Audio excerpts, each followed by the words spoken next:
हाजीपुर शहर के थाना चौक पे उपस्थित हूँ और आपको बताते चले कि बीती रात रामनवमी के शोभा यात्रा में एक युवा की यहाँ पर मौत हो गई थी। तस्वीरों में आप जो देख रहे हैं कि भगवे कलर में लिपट करके स्ट्रेचर लेटा हुआ ये लड़का मौत के काल में समा गया। दरअसल प्रशासन और डॉक्टरों ने ये बताया और चश्मदीदों ने भी ये बताया कि ट्रॉली के ऊपर से गिर जाने के कारण जो है उसकी मृत्यु हो गई थी। लेकिन सबसे बड़ा सवाल ये उठता है कि जिला प्रशासन जो रामनवमी शोभा यात्रा को लेकर के लगातार शांति समिति की बैठकें कर रही थी, आसमान से लेकर के जमीन तक के निगरानी की बात कही गई थी और डीजे पर तो बिल्कुल ही प्रतिबंध लगा दिया गया था। ऐसे में उसी डीजे वाले सेटअप से गिर करके एक लड़के की मौत हो जाना, वो भी नगर थाने से मात्र 100 मीटर की दूरी पे, कहीं ना कहीं प्रशासन की कार्यशैली पर सवाल उठाता है।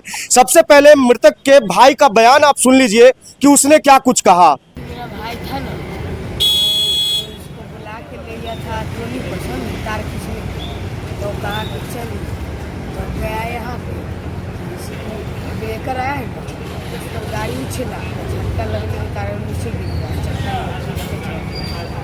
चक्का चढ़ गया। सुबह से था? नहीं, 2 बजे से। 2 बजे से। फिर उसके बाद क्या हुआ? फिर हॉस्पिटल उसको यहाँ से ले गया, तो बेटा में सांस चल रहा था, उसको अंदर लेटा है, उसको आए बाहर। क्या नाम था उसका? चिंकी। से कुछ दिन पहले कांवड़ यात्रा के दौरान भी सुल्तानपुर के अंदर ही कई कांवड़ियों की बिजली से करंट लग करके मौत हो गई थी। उसके बाद में वैशाली प्रशासन पूरी तरीके से एक्टिव थी और विद्युत विभाग से लेकर के तमाम जो विभाग होते हैं उनके अधिकारियों को निर्देश दिया गया था और कलेक्टर साहब और एसपी साहब मिल करके जो है समीक्षा बैठक कर करके उन्होंने ये कहा था कि किसी भी प्रकार के डीजे पर पूर्णतः प्रतिबंध रहेगा। लेकिन प्रतिबंध का आलम क्या था और हाजीपुर शहर में कल क्या हो रहा था, ये तो आपने अपनी आंखों से देखा होगा। स्थानीय नेतागण और जो भी यहाँ के प्रतिनिधि है वो राम भक्तों पे फूल बरसा रहे थे। लेकिन एक वीडियो जो आपने हमारे चैनल पे देखा होगा कि रामनवमी शोभा यात्रा की शुरुआत गाली गलौज के साथ हुई और मौत के साथ में उसका अंत हो गया। लेकिन फिर भी सबसे पहले अनुमंडल पुलिस पदाधिकारी ने इस घटना के बारे में क्या कुछ कहा, इसको भी जरा आप सुन लीजिए। आज थाना चौक पर एक बच्चे की मृत्यु हुई है, गिरने से चोट के कारण मृत्यु। पोस्टमार्टम कराया गया है, आगे की कार्रवाई हम लोग कर रहे हैं। सर नामजद अभियुक्त बनाया गया डीजे ट्रॉली वाले को?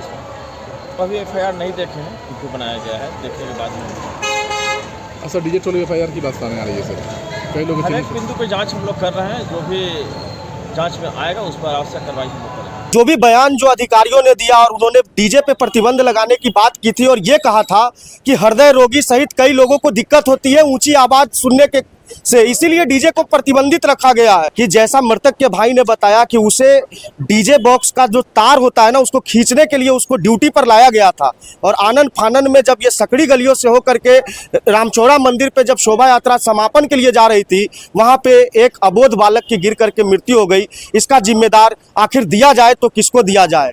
कई मीडिया चैनल्स हैं, उन्होंने सिर्फ फोटो लगाई, ना सवाल उठाया, ना कुछ किया। लेकिन हमारी ये जिम्मेदारी बनती है, चूंकि आप लोग हमारी खबर को प्रमुखता से देखते हैं, असरदार खबरें बनाने की हम लोग कोशिश करते हैं।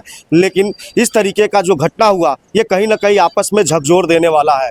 पहले के समय में हाजीपुर में ये होता था कि कोई भी धर्म या समुदाय की अगर शोभा यात्रा निकलती थी तो शहर के तमाम गणमान्य लोग उपस्थित होकर के उसका भरपूर मनोरंजन करते थे।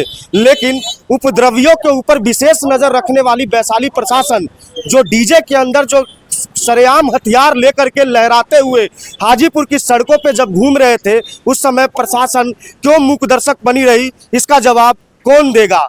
लेकिन आज के इस एपिसोड में ये कहीं ना कहीं एक सवाल खड़ा होता है कि तमाम लाख कोशिशों के बावजूद इस तरीके की घटना कहीं ना कहीं दिल को झकझोर देने वाली है।